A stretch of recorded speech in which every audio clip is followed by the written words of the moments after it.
In today's video, I'm going to teach you how to add a pricing table on Google Sites, fast and easy. If you're new to Google Sites or just looking for a straightforward way to showcase your pricing options, you've come to the right place.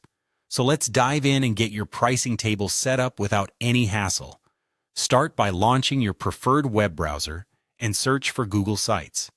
Once the results come up, click on the first link to access Google Sites. If this is your first time, it might be helpful to bookmark this page for future quick access.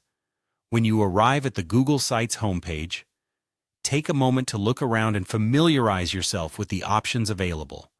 Now go ahead and select the site you wish to edit by clicking on it. If you don't have a site set up yet, you might want to create one before proceeding with these steps.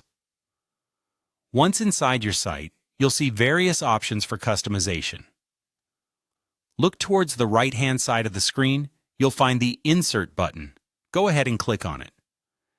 This is where the magic begins, as it provides you with a plethora of elements to add to your site, including our focus for today, the pricing table. Next, you'll need to choose a layout. You have several options, and the choice depends on how detailed or simple you want your pricing table to be. Whether you're showcasing multiple tiers or just a single product, there's likely a layout that suits your needs.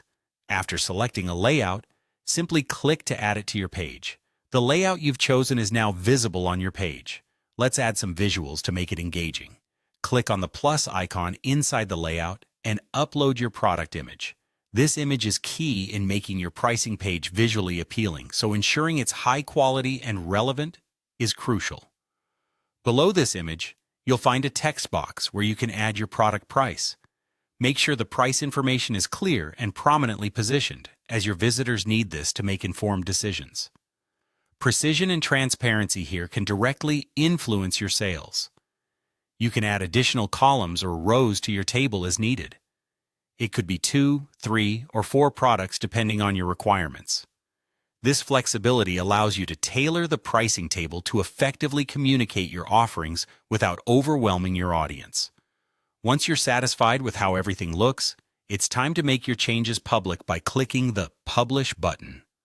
Carefully check your pricing table for any final adjustments or tweaks before this step, as it ensures your audience gets the most polished experience possible. And there you have it. A fast and easy way to add a pricing table to your Google Sites website. I hope this tutorial has been helpful for you, and remember, practice makes perfect. So experimenting with different layouts and customs can only improve your site. Happy site building!